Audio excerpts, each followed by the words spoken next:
Hello, my name is Desmond Lynch. I'm 24 years old and I want to be a filmmaker. I recently made an audio drama called Batman: What Stares Back, and I would like to tell you about it. Development. I first read Darwin Cook's comic book Batman Ego back around October of last year, and I instantly fell in love with it. I loved the art style, the aesthetic. I really liked the premise and how dark it really was. It was maybe one of my favorite Batman stories of all time. For those unfamiliar, Batman Ego is a story about a wounded Batman hunting down a low-level criminal after one of Joker's killing sprees. The criminal in question Batman had bullied and threatened into becoming an informant, ratting out his client, the Joker. Batman initially thinks the criminal is about to flee the city when he catches him, but in actuality he was just about to attempt suicide. Batman saves him in the last minute and confronts him. The criminal rebukes Batman, revealing that he learned Joker knew about his betrayal and had sworn vengeance upon him and his family. To prevent his family's suffering at the hands of the psychotic clown, the criminal decided to kill his family to spare them pain. Batman is horrified, the thug blames Batman for his wrongdoings, and then commits suicide. Traumatized, Batman heads home. An ensuing mental breakdown takes place in which Bruce gives up his mantle as Batman only to find himself confronted by his dark alter ego, Batman, or Fear, or how I refer to him in the script, Ego. Batman and Ego have a back and forth, breaking down his motives from unresolved childhood trauma and their crusade as a whole. Ego is trying to justify Batman's existence. Bruce tries to justify abandoning the cowl. After a heated debate and revelation on how they need each other to survive, Bruce accepts the role of Batman and heads out back into the city to save the day.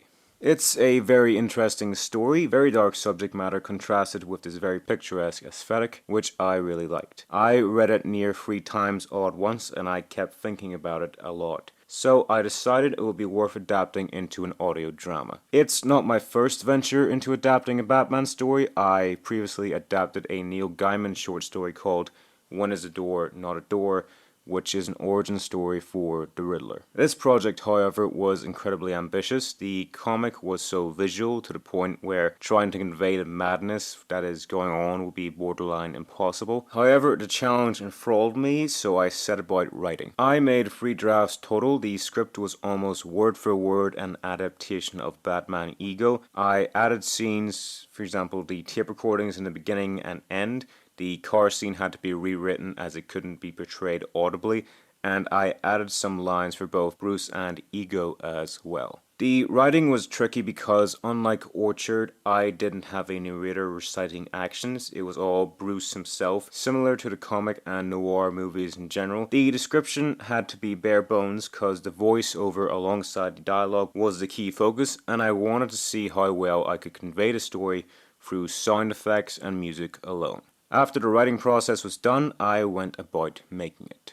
Production. Production lasted a few days. The bulk of the text was recorded in the days before heading into post, but I had to do some re-recordings during post as well, as some of the audio wasn't very good. I done all the voices myself, which I'm not very happy about. I'm not an actor, I'm a director, but the project I wanted done relatively quickly, and I didn't have time or money to pay for actors or to wait around to see when my friends were available, so I just did it all myself. I will admit I got a bit lazy with production. Performance for Bruce and Ego were all over the place. Accent drops in places, pitch heightens in place for Bruce as well. Initially I tried to base Bruce off of the Robert Pattinson Batman and also the voice actor from the Batman black and white motion comic series, as I thought that leaned well into the gritty noir detective vibe. However, I couldn't get that exact voice, so I tried to maintain a very bassy American accent. Ego's voice was very heavily inspired by Vecna in Stranger Things, very low, gravelly, and gross, creating this very unsettling monster. The other characters I kind of phoned it in, as I didn't really know much about what I was doing. Couldn't really do much with Buster's voice either. The car radio voices I did for the most part very quickly just to get it over and done with. Again, I'm not an actor, ergo I'm not very good. I just wanted to get something usable. My limitations also affected the writing process, namely how I had to cut out the scene where Bruce's father had to perform CPR on a dying man and how Bruce witnessed this as a child. It's a very sad, dark scene that I just couldn't make work even if I wanted to, so I had to work on making things playable. The total audio production lasted maybe up to a week. Bruce, as both the character and voiceover, had like 35 lines, Ego had 25 lines, and the rest had maybe 12 lines. I recorded the audio straight onto my computer with my USB condenser mic and Adobe Audition. I'm a bit of a novice in regards to this method of recording, so the audio is far from perfect. But I'll get into that with post-production. By the end of production, I felt very enthusiastic about this project. I even began to think about it as my magnum opus. When you have a project like this, what you initially record is the bare bones. When you look at it, it's pretty plain and simple, and they may leave you to consider whether or not it's any good. However, with each project that I've done, once you start to add the meat, the entire endeavor becomes more and more impressive and more endearing. However, as I went along making this edit, my enthusiasm for the project came down dramatically. The first issues came along with the rough cut. The audio quality varied. Some of the files were really poor quality because the vocal clarity was so low and the dialogue was so quiet. I was forced to amplify it to make it louder, which in turn meant that I had to adjust the levels and get rid of any bad noises, which the amplification had caused as it increased the noise floor in the original files. There was also some issues with distortion, even though I was recording in 32-bit float, and theoretically you can just remove clipping by de-amplifying the audio. It still depends on the type of mic you use, and mine was pretty cheap, so there is no possibility of fixing it. Some of the audio had to be recorded separately, namely the shouting dialogue that I recorded on the Rode NTG3, the shotgun mic I owned at the time. It's a decent mic, but it emphasizes the bass and creates this surreal sound which does not blend well with what we had before with the lavs and the USB mic, so it sticks out like a sore thumb. I spent a few days doing the rough edit. That in turn gave me a rough estimate of what the project was going to sound like. In the next edit, I added some basic ambience and sound effects, which in turn helped me to suss out what was needed and what was not. I ended up cutting a bunch of dialogue because the performances were just inconsistent and horrendous, which in turn caused some jarring editing issues, but I settled for that as I didn't want to re-record dialogue for this project as I was quite busy at the time. This first edit allowed me to sort out the pacing issues and allowed for me to establish a sense of space, namely in the Kiev. The dialogue for both Bruce and Ego is very reverby. It creates this sense they're speaking in this vast, vacuous space. You have similar effects with the exteriors on the bridge and the interiors in the manor and Ace Chemicals. Each location has a distinct sound to it, not so much where the audio becomes bad quality and hard to hear, but just enough to establish the environment the scene is taking place in.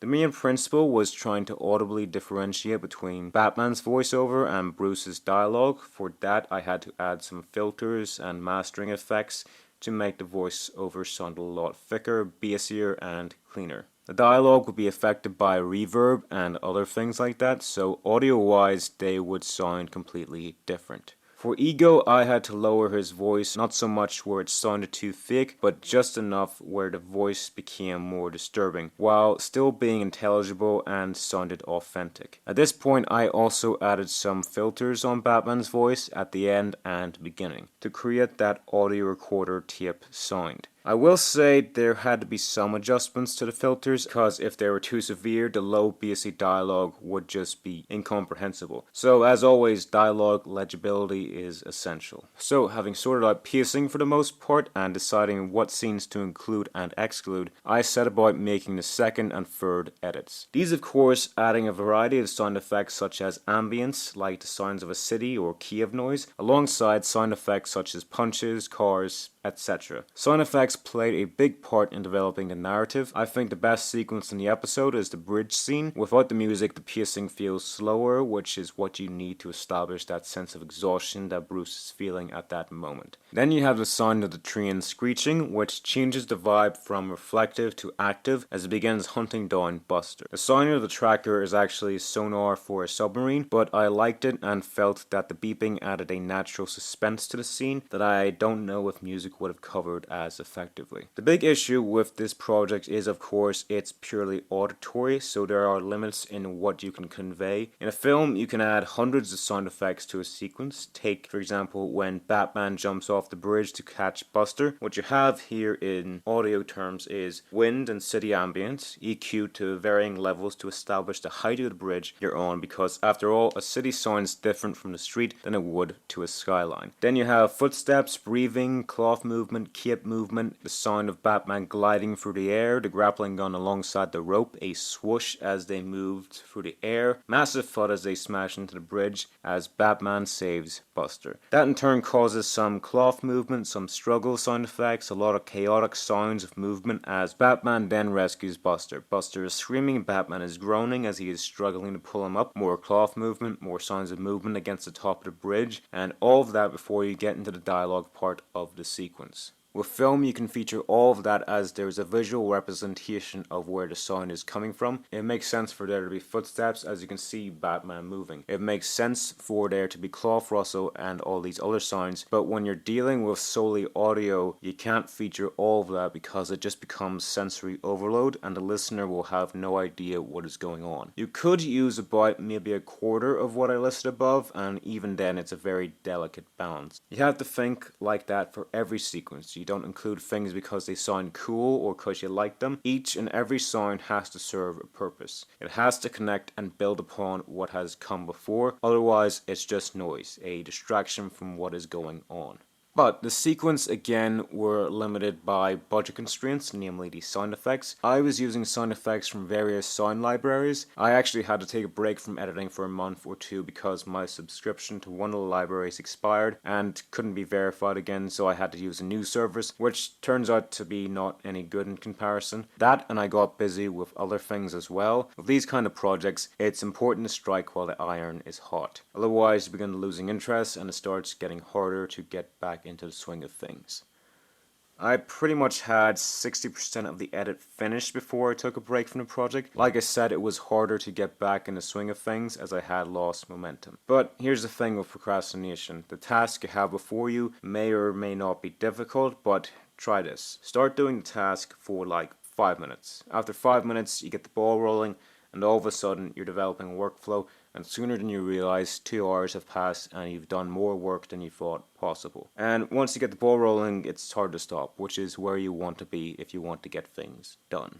When I go back to work, I re-listened to what I had maybe 2 or 3 times. Each time I listened, I made notes. The big things I needed changed were the sound of Batman's voice, so I lowered the pitch to make it sound more grizzled. I added some growls to Ego to make him sound more animalistic. I fixed the ES chemical scene, turning it from a complete mess to one of the more audibly impressive sequences in the episode, albeit with some pacing issues. I had to fix the car radio scene obviously, but no matter what way you play it, the sequence is always just gonna sound mediocre. There's just too many things going on and the medium is not suitable to portray that as effectively as film. Then of course you had music added in. Surprisingly enough, there isn't that much music in this episode, only 4 songs total. There's music in the car scene, which is this very ambient wave drone type track to create a sense of unease. Initially I wanted something like a pure mental jazz track to help establish how crazy the scene was, but you can't really find anything like that with royalty-free music. When it comes to free music, it really is like trying to find a diamond in a mud field.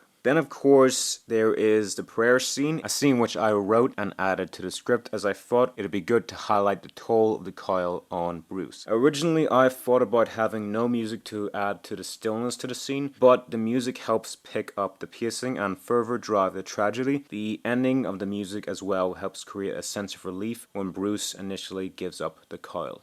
Music, however, can be a crutch when trying to give a sequence emotional weight. You want to try to establish emotion, whether that be sadness, suspense, or whatever, without music beforehand. That way the music heightens it rather than the scene becoming dependent on the music to make the scene work. Ego's entrance has this very tense, epic score, which I liked. It's very Batman-esque. Ego's entrance is a great sequence, except for the bells, but honestly, it's hard to find good copyright-free bells online. The manor scene is a bit iffy. I couldn't find any music I liked, so I had to reuse a piece I had used before on a different project, but the piece I wanted was very small and had issues of looping, which was a nightmare to edit. Again, the Ace Chemicals scene started out as a bit of a mess, but it ended up being relatively solid. Music does play a factor into that as well. The fight punches were a bit annoying to edit because you wanted stuff vague enough to not cause confusion but clear enough to know what they were. For example, you wanted the sound of a punch to the face, but you don't necessarily want all the scuffle noises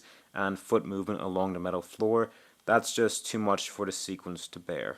The vat of chemicals, I reused the sound effect of a bubbling geyser, same effect I used for the acid in The Witch in the Orchard. The vibe is good for the most part. The Red Hood dialogue is bad, unfortunately, as well as some of Ego's lines, and the pacing is off, which kind of diminishes the sequence. Problem is that Ace Chemicals is such an iconic location in Batman lore, but general audiences who aren't familiar with it, there may be some translation issues. That's always a key to have in mind. When you're writing something, you have to remember that maybe 15 to 20% of people will know fully what you're talking about and will really like that, but everyone else won't, and you need to appeal to the general audience as well, not just the fans, otherwise you don't have a suitable audience. The final bit of featured music I reused from Bruce initially giving up the coil to the scene of Ego offering him the gun. I did this partly out of laziness, which I'm ashamed to admit, but I will say that this piece does parallel quite well with the scene and kind of ties up Bruce's arc from initially giving up the coil to begrudgingly taking it back as he realizes it is his destiny. The final product we have here definitely portrays the role of Batman as a tragic character, like a man caught in a state of cognitive dissonance where he realizes the harm and pointlessness of his actions but is incapable of stopping himself and in fact just doubles down.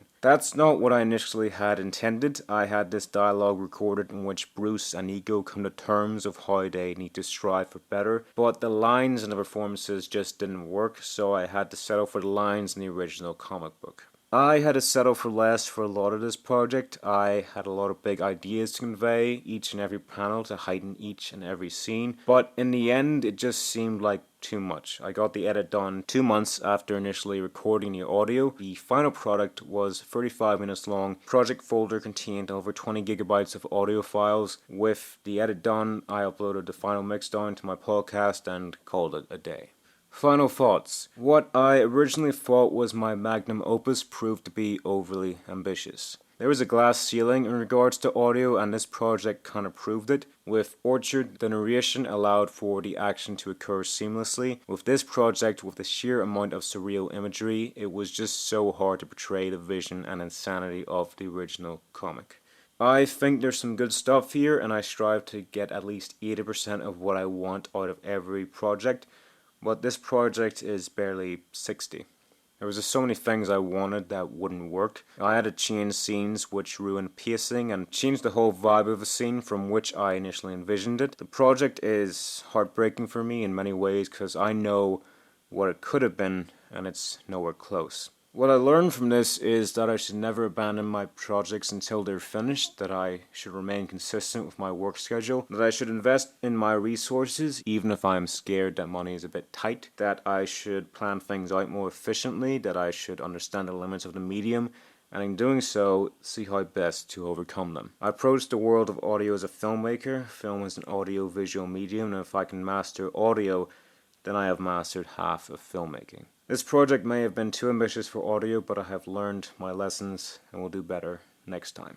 What's next? You can expect to hear more Witch Chronicles and other things like that. Pre-production for The Witch in the Heart of Stone is currently on hold as I got some film projects lined up, but that will get made at some point. I'm in the midst of making my short film Showtime and will keep you posted on the developments of that. Rest assured, there will be more projects coming down the line. Thank you all for listening. Until next time, goodbye.